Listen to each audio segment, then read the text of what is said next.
Shalom sidang jemaat Tuhan yang terkasih di dalam nama Tuhan Yesus Kristus. Bertemu kembali dalam renungan kita. Saya yakin dan percaya hadirat Allah selalu beserta kita.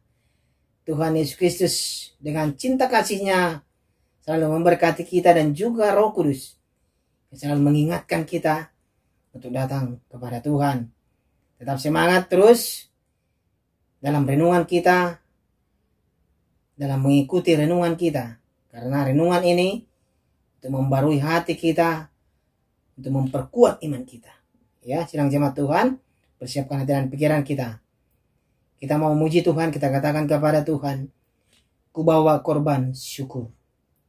Saat ku masuk ke hadirat-Mu, ku tersyukur dan sembah-Mu. Ku persembahkan korban syukurku yang terbaik bagi-Mu.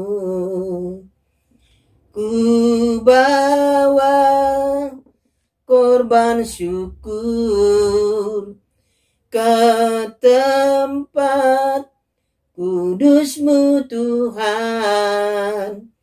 Hatiku limpah dengan syukur, sebab Tuhan baik selamanya. Ku bawa korban syukur ke tempat kudus-Mu Tuhan. Hatiku limpah dengan syukur, sebab Tuhan baik.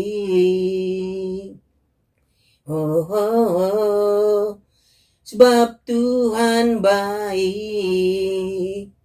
Amin. Firman Tuhan untuk kita hari ini dari Imamat pasal 3. Imamat pasal yang ketiga, ada ayat yang pertama sampai ayat yang ke-17. Mari kita sama-sama membacakannya, kita mengikuti dengan sebaik-baiknya. Dengan perikop korban keselamatan. Jikalau persembahannya merupakan korban keselamatan, maka jikalau yang dipersembahkannya itu dari lembu, seekor jantan atau seekor betina, haruslah ia membawa yang tidak bercela ke hadapan Tuhan. Lalu ia harus meletakkan tangannya di atas kepala persembahannya itu dan menyembelihnya di depan pintu kemah pertemuan. Lalu anak-anak Harun, imam-imam itu, haruslah menyiramkan darahnya pada mezbah sekelilingnya. Kemudian dari korban keselamatan itu, ia harus mempersembahkan lemak yang menyelubungi isi perut dan segala lemak yang melekat pada isi perut itu sebagai korban api-apian bagi Tuhan. Dan lagi kedua buah pinggang dan lemak yang melekat padanya, yang ada pada pinggang dan umbai hati, yang harus dipisahkannya beserta buah pinggang itu. Anak-anak Harun harus membakarnya di atas mezbah, yakni di atas korban bakaran yang sedang dibakar di atas api, sebagai korban api-apian yang baunya menyenangkan bagi Tuhan. Jikalau persembahannya untuk korban keselamatan bagi Tuhan adalah dari kambing domba, seekor jantan atau seekor betina, haruslah ia mempersembahkan yang tidak bercela. Jikalau ia mempersembahkan seekor domba sebagai persembahannya, ia harus membawanya ke hadapan Tuhan. Lalu ia harus meletakkan tangannya ke atas kepala persembahannya itu dan menyembelihnya di depan kemah pertemuan. Lalu anak-anak Harun harus menyiramkan darahnya pada mezbah sekelilingnya.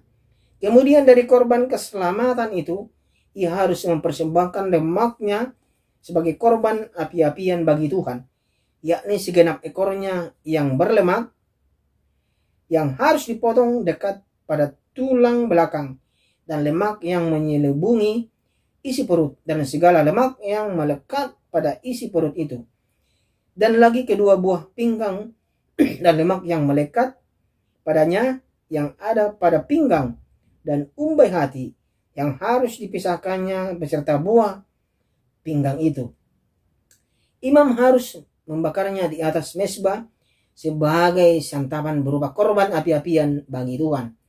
Jikalau persembahannya seekor kambing, ia harus membawanya ke hadapan Tuhan.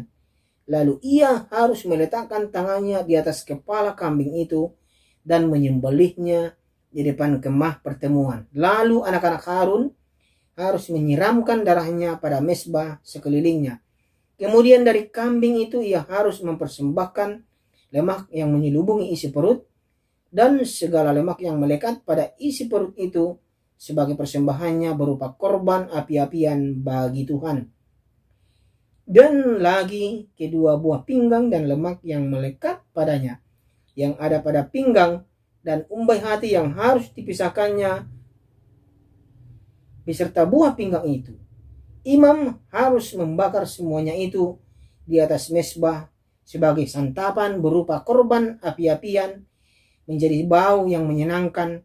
Segala lemak adalah kepunyaan Tuhan.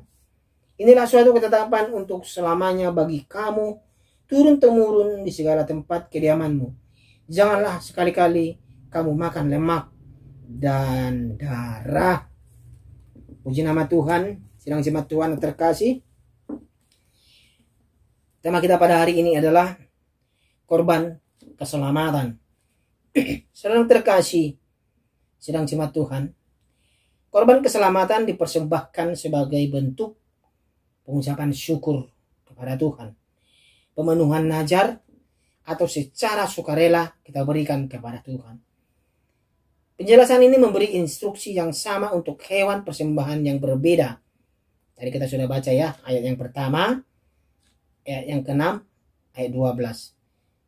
Ya, sedang terkasih.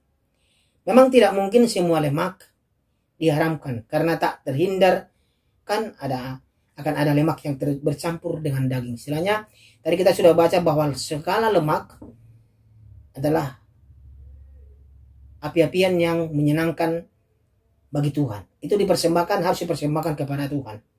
Lemak yang tidak boleh dimakan oleh umat Israel adalah lemak pada bagian-bagian yang telah dijabarkan pada ayat 3, 4, 9, 10, 14, dan 15. Tadi kita sudah baca. Lemak kambing dari buah pinggangnya itu harus dipersembahkan kepada Tuhan. Artinya yang terbaik untuk Tuhan. Lemak dipahami sebagai bagian yang terbaik.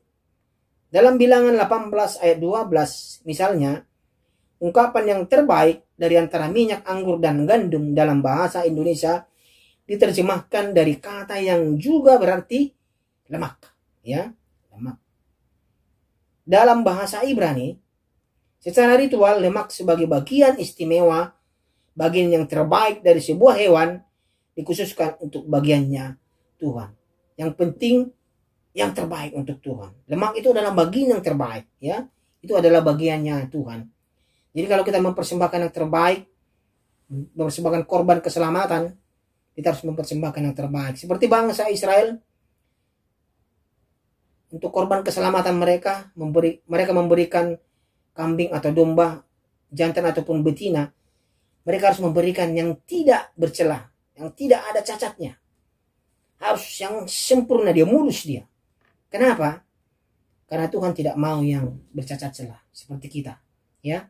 Tuhan mau kita tulus sempurna di hadapan Tuhan. Seperti dia menjadi korban untuk dunia ini. Dia korban yang sempurna, tidak bercacat celah, tidak berdosa. Itulah yang boleh menjadi korban, ya, untuk Tuhan. Korban keselamatan yang dinikmati bersama oleh Tuhan, imam dan orang yang mempersembahkan korban, orang tersebut boleh ikut memakan daging persembahannya, menggambarkan sebuah persekutuan bersama dengan Tuhan yang erat. Dengan penumpahan darah terjadi penebusan, dan melalui penebusan terjadi rekonsiliasi atau ikatan antara umat dengan Tuhan. Ya, penumpahan darah itu ya. Di dalam simbolisme yang Tuhan tetapkan sejak awal kehidupan bangsa Israel sebagai bangsa, kita telah melihat bahwa Tuhan menyiapkan segala sesuatunya yang kelak akan dipenuhi dalam diri Tuhan Yesus, yaitu sebuah penebusan yang final dengan korban yang Tuhan sendiri sediakan bagi kita, sehingga kita hanya perlu menerimanya dengan iman. Kita terima dengan iman kita bahwa Yesus adalah Tuhan dan Juru Selamat kita. Korban keselamatan adalah korban yang dipersembahkan secara sukarela. Korban ini merupakan ucapan syukur umatnya atas kebaikan Allah yang mau menghapus dosa dan bersekutu kembali dengan umatnya atau bangsa Israel.